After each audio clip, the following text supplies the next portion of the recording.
മൂകം കരോതി വാചാലം പങ്കും ലംഘയതേ ഗിരിം യത്കൃപാതമഹം വന്ദേ പരമാനന്ദമാധവം. ഇന്ന് സഹസ്രനാമത്തിലെ 78-ാമത്തെ ശ്ലോകത്തിൻ്റെ അർത്ഥം പറയാം. ശ്ലോകം: ഏവോ നൈക സവക്കിം തൽപദമനുത്തമം ലോകബന്ധുർലോകനാഥോ മാധവോ ഭക്തവത്സല. ഏകഃ എന്ന് ആദ്യത്തെ നാമധേയം. ഏകഃ എന്നുള്ളതിന് നേരത്തെയൊക്കെ പറഞ്ഞിട്ടുണ്ട്, ഒന്നേ ഉള്ളൂ ആത്മാവ്, പരമാത്മാവ് എന്നുള്ളത് ഒന്നേ ഉള്ളൂ, ഈ പ്രപഞ്ചത്തിൽ വേറെ ഒന്നുമില്ല. ഏകനായിട്ട് ഏകമേവ അദ്വിതീയം എന്നൊക്കെയാണ് പറയണത്.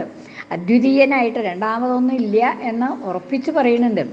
അങ്ങനെ ഏകനായിട്ട് വർത്തിക്കുന്നവനാണ് ഭഗവാൻ എന്നുള്ളത് കൊണ്ട് ഏകഃ എന്ന നാമധേയം. സജാതീയവും വിജാതീയവും സ്വഗതവുമായിട്ടുള്ള ഭേദങ്ങളില്ലാത്തവൻ. സജാതീയം വിജാതീയം എന്നുള്ളതിനൊക്കെ ഞാൻ അർത്ഥം നേരത്തെ പറയുണ്ടായി. അതായത് ഇപ്പം ഒരു മനുഷ്യൻ എന്ന് പറഞ്ഞാൽ ബാക്കി മനുഷ്യരൊക്കെ സജാതീയരാണ്.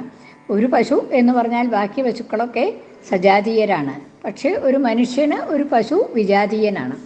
അപ്പം അങ്ങനെ സജാതീയമായിട്ടുള്ള ഭേദങ്ങളില്ല, ആത്മാവ് ഒന്നേ ഉള്ളൂ. വിജാതീയമായിട്ടുള്ള ഭേദങ്ങളില്ല, ആത്മാവ്, പശു, മനുഷ്യൻ അങ്ങനെയുള്ളതായിട്ടുള്ള ഭേദങ്ങളില്ല. അപ്പോൾ വിജാതീയ ഭേദങ്ങളുമില്ല. മനുഷ്യന് തമ്മിൽ കണ്ണ്, കാത്, മൂക്ക് തുടങ്ങിയതായിട്ടുള്ള ഭേദങ്ങൾ ഉള്ളതുപോലെ ആത്മാവിന്, പരമാത്മാവിന് അങ്ങനെ ഭേദങ്ങളൊന്നും ഇല്ലാത്തതുകൊണ്ട് സജാതീയവും വിജാതീയവും സുഗതവുമായിട്ടുള്ള ഭേദങ്ങൾ ഇല്ലാത്തത് ഭഗവാൻ ഏകനാണ് എന്നർത്ഥം. രണ്ടാമത്തെ നാമം നൈകഃ എന്ന്. ഏകനുമാണ്, നൈകനുമാണ്. നൈകൻ വെച്ചാൽ ഒന്നല്ലാത്തവൻ എന്നർത്ഥം. ഒന്നല്ലാതെ ധാരാളമായിട്ടുള്ളവൻ, ബഹു ആയിട്ടുള്ളവൻ, ബഹുരൂപം ധരിക്കുന്നവൻ എന്നർത്ഥം. അപ്പോൾ എങ്ങനെ ഈ ഏകനും ആവുക നൈകനും ആവുക? ഒന്നല്ലാത്തവൻ എന്നാണ് നൈകഃ എന്നുള്ള പദത്തിനർത്ഥം. രണ്ടും കൂടി എങ്ങനെയാണ് ആവുക എന്ന് വെച്ചാൽ മായ കൊണ്ട് ബഹുരൂപത്തെ സ്വീകരിക്കുന്നു എന്നുള്ളത് കൊണ്ടാണ് നൈകഃ എന്ന്. മായാബദ്ധനായിട്ട് മായ കൊണ്ട്, തൻ്റെ സ്വന്തം മായ കൊണ്ട് തന്നെ അദ്ദേഹം പലതായിട്ട് പ്രത്യക്ഷപ്പെടുന്നു. മനുഷ്യരുടെ മുമ്പിൽ മനുഷ്യർക്ക് പലതായിട്ട് തോന്നിക്കുന്നു എന്നുള്ളത് കൊണ്ട് നൈകഃ എന്ന് നാമധേയം. ഇനി സവഹ എന്നുള്ളതായിട്ടുള്ള നാമധേയം അടുത്തത്. സവഹ എന്ന് വെച്ചാൽ സോമം എന്ന് പറയുന്നത് ഒരു ഇതിന് ഉപയോഗിക്കുന്നതായിട്ടുള്ള ദ്രവ്യമാണ്. ആ സോമലതയുടെ നീര്. ആ സോമം എത്ര അഭിഷൂയതേ, എവിടെയാണോ ആ സോമം ഉൽപ്പാദിക്കപ്പെടുന്നത്, അഭിഷൂയത എന്ന് പറഞ്ഞാൽ അതിൽ നിന്ന് സോമലതയിൽ നിന്ന് അതിൻ്റെ രസമായിട്ടുള്ള ആ സോമരസം എടുക്കണു എന്നുള്ള അർത്ഥം. അതായത് യാഗത്തിൻ്റെ ആവശ്യത്തിനാണ് എടുക്കണത്. അപ്പം അങ്ങനെ അത് സോമലതയിൽ നിന്ന് ഈ സോമരസം എടുക്കുന്നതായിട്ടുള്ള ആ യാഗത്തിനുള്ള പേരാണ് സവഹ എന്നുള്ളത്. ആ യാഗത്തിനുള്ള പേരാണ് സവഹ എന്നുള്ള പേരാണ്. അങ്ങനെയുള്ള സോമലതയിൽ നിന്ന് സോമം എടുക്കുന്നതായിട്ടുള്ള ആ യാഗത്തിന് സവഹ എന്നുള്ളതായിട്ടുള്ള പേര് പറയണു എന്നാണ്. അപ്പം അങ്ങനെ യാഗങ്ങളൊക്കെ ഭഗവത് സ്വരൂപം തന്നെ ആണ്, ഭഗവാന്റെ സ്വരൂപം തന്നെയാണ് എന്നുള്ളത് കൊണ്ട് ഭഗവാന് സവഹ എന്നുള്ളതായിട്ടുള്ള നാമധേയം. ഇനി അടുത്ത നാമധേയം കഹ എന്നാണ്. ക എന്ന് വിസർഗത്തോടു കൂടിയത് ക എന്നുള്ള നാമധേയം ഭഗവാന് എന്നാണ്. എന്താ ഈ ക എന്നുള്ളതായിട്ടുള്ള നാമധേയം എന്ന് പറഞ്ഞാൽ അങ്ങനെയുണ്ട് ഒരു പേര് ക എന്ന് വെച്ചാൽ ക എന്നുള്ളത് സ്വതേ സുഖവാചിയായിട്ടുള്ള ഒരു ശബ്ദമാണ്. സുഖത്തെ പറയുന്നതായിട്ട് സുഖത്തിൻ്റെ വാചകമായിട്ടുള്ള ഒരു ശബ്ദമാണ്. എന്താ ഈ വാചക ശബ്ദം എന്ന് പറഞ്ഞാൽ ഒരു ഘടം എന്നുള്ളതായിട്ടൊരു പദാർത്ഥമുണ്ട്. ആ ഘടത്തിൻ്റെ വാചകമായിട്ടുള്ള ശബ്ദമാണ് ഘടം എന്നുള്ളത്. അതുമാതിരി ഗ്രന്ഥം എന്നുള്ളതായിട്ടൊരു പദാർത്ഥമുണ്ട്. ആ പദാർത്ഥത്തിൻ്റെ വാചകമായിട്ടുള്ള ശബ്ദമാണ് ഗ്രന്ഥ എന്നുള്ളത്. അപ്പം അതുമാതിരി സുഖത്തിൻ്റെ വാചകമായിട്ടുള്ള ശബ്ദമാണ് കഹ എന്നുള്ളത് എന്നാണ്. അപ്പം അതുകൊണ്ട് ആ സുഖസ്വരൂപിയായിട്ടുള്ള ഭഗവാൻ സുഖസ്വരൂപിയാണ്, ആനന്ദസ്വരൂപിയാണ്, സുഖസ്വരൂപിയാണ് ഭഗവാൻ. അപ്പം അതുകൊണ്ട് ഭഗവാന് വാചകമായിട്ട് കഹ എന്നുള്ളതായിട്ടുള്ള ശബ്ദം ഭഗവാന്റെ നാമധേയമായിട്ട് വന്നു എന്നാണ്. ക എന്നുള്ളത് സുഖസ്വരൂപമായിട്ടുള്ള സുഖവാചകമായിട്ടുള്ള ശബ്ദമാണ്. ഭഗവാൻ സുഖസ്വരൂപിയായതുകൊണ്ട് ഭഗവാന് കഹ എന്നുള്ളതായിട്ടുള്ള നാമധേയം എന്ന്. ഇനി ക കിം എന്നാണ് അടുത്ത നാമധേയം. കിം എന്നുള്ളതായിട്ടുള്ള നാമധേയം. എന്താ ഈ കിം എന്നുള്ളതായിട്ടുള്ള നാമധേയം എന്ന് വെച്ചാൽ, സർവ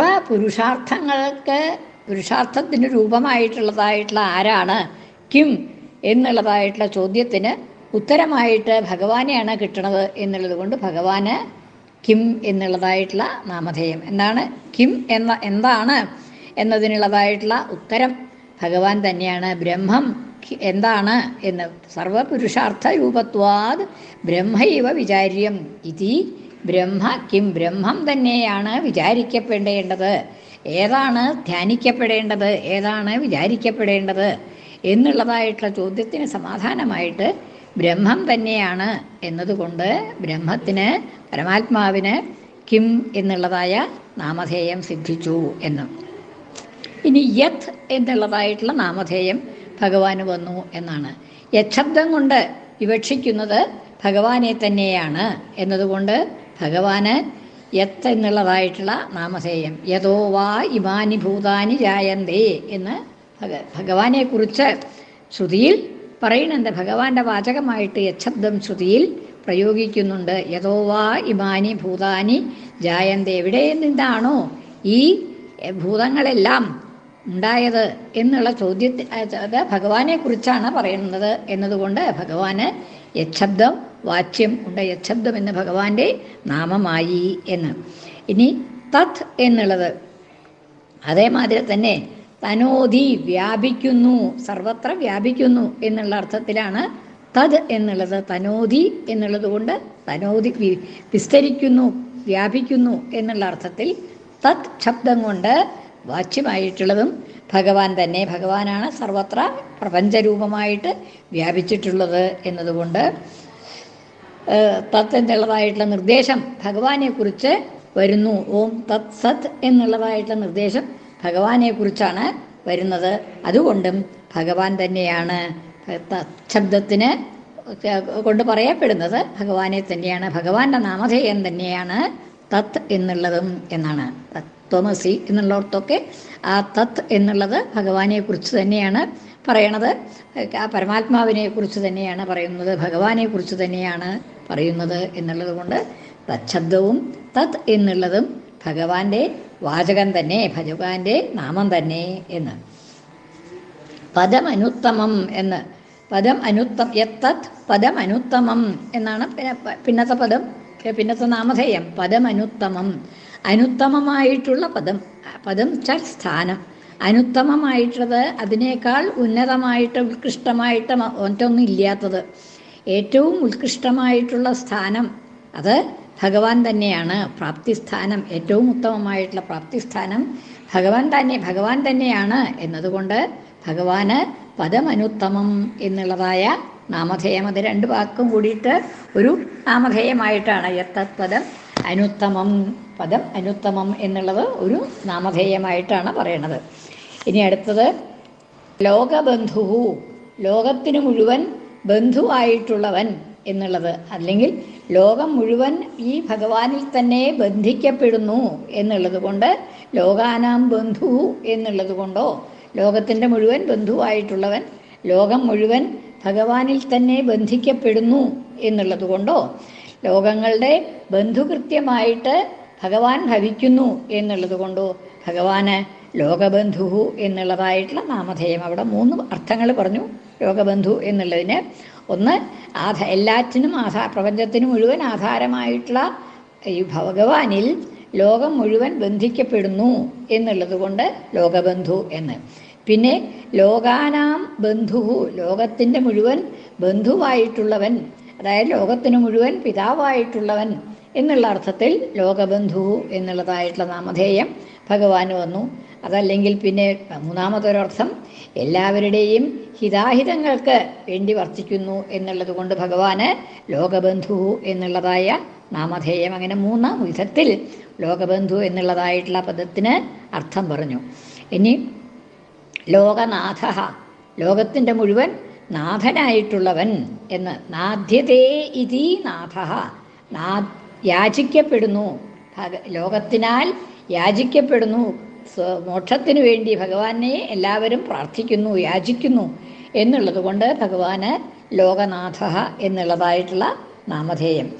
അല്ലെങ്കിൽ നാഥ, നാഥ്യതേ എന്നുള്ളതിന് അനുതപതി എന്നുള്ളതായിട്ടുള്ള അർത്ഥവും പറയുന്നുണ്ട്. ലോകാൻ ഉപതപതി ലോകത്തിനെ മുഴുവൻ നിയമിക്കുന്നു എന്നുള്ള അർത്ഥത്തിൽ ലോകബന്ധു, ലോകനാഥ എന്നുള്ളതായിട്ടുള്ള, അതായത് നാഥ്യത എന്നുള്ളതിന് അവിടെ ആ അർത്ഥം കൂടിയും പറയുന്നു എന്നാണ്. പിന്നെ ആശാസ്തേ, ലോകങ്ങളെ മുഴുവൻ ആശംസിക്കുന്നു, അനുഗ്രഹിക്കുന്നു എന്നുള്ള അർത്ഥത്തിൽ അവിടെ ഇതും നാഥ്യത എന്നുള്ളതിന് തന്നെയാണ് അർത്ഥം, ആ പദം അർത്ഥം പറയണത്. എന്നാൽ ലോകാനാം ഈഷ്ടേ, ലോകത്തിന് മുഴുവൻ ഈശനായി ഭവിക്കുന്നു എന്നുള്ള അർത്ഥത്തിലൊക്കെ ഈ നാഥ്യത എന്നുള്ളതായിട്ടുള്ള ധാതുവിൻ്റെ തന്നെ പ്രയോഗം വന്നിട്ട് ഈ അർത്ഥത്തിലൊക്കെ ഈ ലോകനാഥ എന്നുള്ളതിന് അർത്ഥം പറയുകയാണ്.